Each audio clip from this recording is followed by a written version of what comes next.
Life on this earth, with all its mystery and beauty and pain, is then to be lived far more intensely. We stumble, we get up, we're sad, confident, insecure, feel loneliness and joy and love.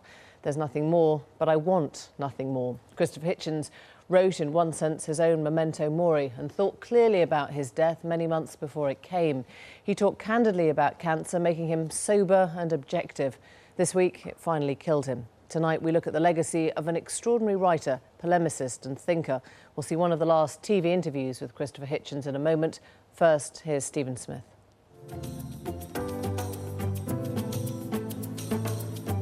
Dashing, smart and funny. To his admirers, the young Christopher Hitchens was the scourge of idle thinking and mendacious world leaders. A bit like Hemingway, he was a two-fisted writer that went for typing, scrapping, oh yes, and drinking and smoking too. Of a leftish bent, he nevertheless challenged sacred cows like the mythology surrounding President Kennedy. Well, like everyone else of my generation, I can remember exactly where I was standing on the fateful day when John Fitzgerald Kennedy nearly killed me, because I can remember the Cuba crisis. Ah, Mr. Hi, Fowler. Mr. Fowler. Welcome. Some said Tom Wolfe had Hitchens in mind when he created the hard-drinking hack played by Bruce Willis in the movie of Bonfire of the Vanities.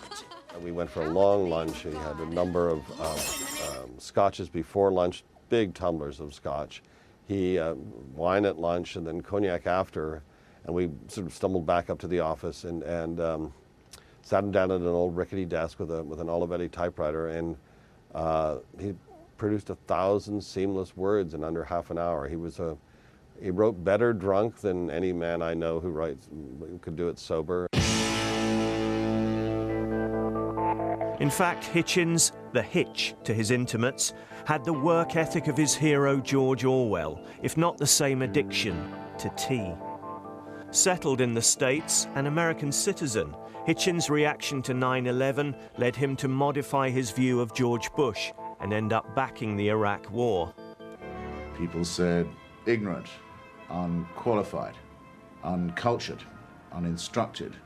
If his brains were made of gunpowder and they detonated, they'd barely be enough to disarrange his hair. Yet here he is, halfway through his first term, with wall-to-wall public sympathy. So, were his critics premature, or has he been doing something right? Though he found common cause with Tony Blair over Iraq, the atheist Hitchens, by now ill with cancer, couldn't agree with him over religion. Once you assume a creator and a plan, it makes us objects in a cruel experiment whereby we are created sick and commanded to be well. I'll repeat that. Created sick and then ordered to be well. And over us to supervise this is installed a celestial dictatorship, a kind of divine North Korea. He was determined not to yield an inch to the argument that religion might have some purpose or some justification to it. Unlike Orwell, who wrote a famous essay called Books versus Cigarettes, Hitchens chose both. In other respects, though, he may be judged to be in the same tradition as the master. Stephen Smith. Well, last November, Jeremy interviewed Christopher Hitchens for this programme. He started by asking him about cancer. Are you terrified by it? No, I think it's a superstition, one among many. And I think I know where it comes from, actually, if you'd like me to say. I mean, well, when I was a child, we were all very frightened still by polio. It takes an effort to remember that now, but in many countries people still are. Previous generations would have been smallpox, the heart that never gets the right rhythm, bronchitis, TB, all these things. But none of them have the same, I think, horror as cancers have been allowed to acquire. And I think it's probably because of the idea of there being a live thing inside you, a sort of malignant alien that can't outlive you, but that does, in a sense, have a purpose to its life, which is to kill you and then die. It's like an obscene parody of the idea of being pregnant. In fact, I always feel sorrier for women who have cancer than men. For men, the idea of hosting another life of any kind is sort of hard to think about. But for a woman, it must be a grotesque, nasty version of the idea of being a host to another life. I have a feeling this is why people propitiate it with bogus cures, terrible rumours, scare stories, and so on. And I've set my face to trying to demonstrate that it's a malady like any other, and it will yield to reason and science, and that's what I'm trying to spend my time vindicating. Reason and science, but yes. Yet the word most commonly used about cancer is battling cancer, isn't it? Yes. And I, again, think that's a version of the pathetic fallacy. It's giving a real existence to something that's, in a sense, inanimate, real sense inanimate. If it has a sort of life, but not a real. I rather think it's battling me, I have to say. It's much more what it feels like. I mean, I have to sit passively every few weeks and have a huge dose of kill or cure venom put straight into my veins, and then follow that up with other poisons too. Doesn't feel like fighting at all. Possibly resisting, I suppose, but no. You feel as if you're drowning in passivity and being assaulted by something that has a horrible persistence that's working on you while you're asleep. And there will be people, and they won't say it to your face perhaps, but well, he smoked a lot, he drank a lot. Yes. Well, that's exactly what's demystifying about it. I mean, there are also people who say, it's God's curse on me that I should have it near my throat because that was the organ of blasphemy which I used for so many years. And I thought, well, I've used many other organs to blaspheme as well if it comes to that. No, it is banal in that precise way. It's, if you've led a rather bohemian and rackety life as I have, it's precisely the cancer you'd expect to get. That's a bit of a yawn. Do you still consider yourself a leftist? Yes. Really? Yeah, I do. Because as you know, many of your critics would say what's happened to you is that, you know, as your waistband expanded, your politics moved further to the right. Well, they should see my waistband now. I've just lost 30 pounds. Not in the nicest possible way. But the accusation against you is... Well, it's such a well-known script that it is indeed deserving of the name cliché, and I pin that accusation on my accusers. That's what they're resorting to. So do any of these labels apply to you, leftist or whatever? I mean, you're more of an iconoclast, aren't you? Well, there isn't a global international working class movement anymore. There used to be. Some of us miss it like a missing limb, but it's gone. Is it likely to be replaced? I don't think so. Is there a socialist theory of an alternative world economy that, just in theory, could stand up against the idea of a market system, however defined? Not conspicuously, no. In fact, the anti-globalizing movement seems to me to be nostalgic for a pre-industrial society in many ways, thus to be rather conservative.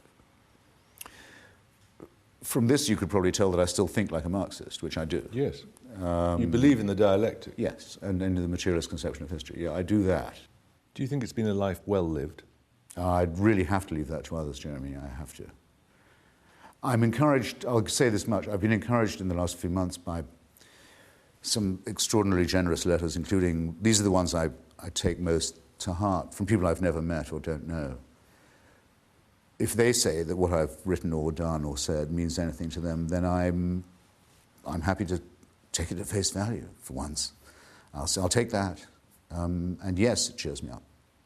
And I hope it isn't written with the intention of doing so, though I must allow for it possibly being for that reason. But in case you are watching this, anybody, and you ever wonder whether to write to anyone, always do, because you'd be surprised by how much difference it can make. Here's a regret, I regret not doing it more often myself. Thank you very much. My pleasure. Christopher Hitchens talking to Jeremy last year. There's another chance to see the full half hour of Jeremy's interview with Christopher Hitchens on BBC Two on Sunday at 11:30 p.m. Well, joining me now, a close friend of Christopher Hitchens, the historian Simon Sharma. Really nice of you to come in, Simon, on a day that I'm sure is very difficult for you. How could I not, Emily? I mean, he's a man who clearly was not scared of making enemies, not scared of upsetting people, and yet there has been this tangible sense of affection for a man who embraced division. You know, I think it's partly because Christopher was really against a time of pablum and demureness, really. He believed himself to be sort of the inheritor of mischief makers like Tom Paine and John Wilkes, the levellers in the English Civil War, and above all, George Orwell. Orwell said memorably in his essay on English and political writing, the English language and politics, that most political writing is in defence of the indefensible and takes on a kind of transparently meretricious quality. Christopher was not like that, really. He wanted really to be not a party person of any kind, but his own particular self, wielding his own particular sword. The bitter irony, in a way, but for those of us who knew and were deeply fond of him, was that his notorious larger-than-life habits were completely of a piece with his intellectual courage. That's to say, there was something morally decent about his double scotch, if you catch my drift, that he was sort of outside the kind of normal boundaries of the polite, the conventional, and the ingratiating. And when you talk about we him miss being... that in our age, I think. And this idea of being a mischief maker, I mean, was it ever polemicist for the sake of argument, or do you think he genuinely believed every time he went against the grain? Well, I think I feel complete sort of fraud in a way, actually, sitting in his shoes, which are really in lots of ways impossible to fill. But being anguished at taking his name in vain, nonetheless, I think he would have said there was a certain amount of instinctive taste for mischief, that if there was trouble brewing, he would seek it out. That's why he wasn't a conventional journalist. He wasn't prepared to be a kind of an armchair journalist. He wanted to go where the sewer stunk most awfully, and he made sure he was there. So he kind of liked, actually, skiing along the razor blade in that kind of way, to mix my metaphors, in a way shocking even to Newsnight and to Hitch. So he would want to do that, but I will say the vast majority of the arguments, otherwise why, for God's sake, support the war in Iraq and alienate most of your ideological comrades? Most of the kind of arguments he took absolutely from principle. Simon, let me ask you, today we heard this quite curious push from David Cameron about revival of Christian values, and there was something ironic in a way of this coming on the day when such a passionate believer in atheism has died. Did it alter his approach, do you think, to death? Oh, which I'm sorry, well, Emily, in the sense of rising odour of sanctity? Is that what you mean? This, you know, that God is not great, and this very strong determination not to be pushed I think into again, that belief. Shades of Hitch, forgive me. I don't think he was like Richard Dawkins in the sense in which he felt there needed to be a sort of impassioned neo-Darwinian crusade. I think he was surprised, bemused and shocked. All our generation were, really, I'm slightly older than him, that theocracy was possible in the 21st century. Not that religion was still hanging around, but religion which actually had the power of force to it. The great moment for many of us was the fatwa for Salman Rushdie. It changed Hitch, it changed a lot of us. Until that point, we could make jokes, actually, about making sin a crime, a capital crime, too. After that, you know, Salman's fatwa kind of wiped the smile from our faces. So in that sense, actually, he was prepared to kind of do battle with the possibility that the state might still have the power of zealotry that could actually get you in horrible trouble. I think, I mean, during his illness, I'll say this, I mean, I was put in mind of a great unrepentantly atheistic death. I know even though Hume was somewhat of a Tory, Christopher would not mind being identified. Hume died a heroic death, reported famously by Adam Smith, his friend, who was visited by a doctor who said, well, I'm delighted, Mr. Hume, to be able to report to our mutual friend that I leave you in better spirits than I'd imagined. And Hume said, no, my good doctor, I can't believe, but you would not choose the truth. So tell my enemies I am dying as fast as I can, and my friends as easily and cheerfully as I can. The courage with which Hitch looked at his own death was the sense that in truth is the ultimate strength, and you can aim for no better thing than that. Simon Sharma, thank you very much. Thank you. Welcome.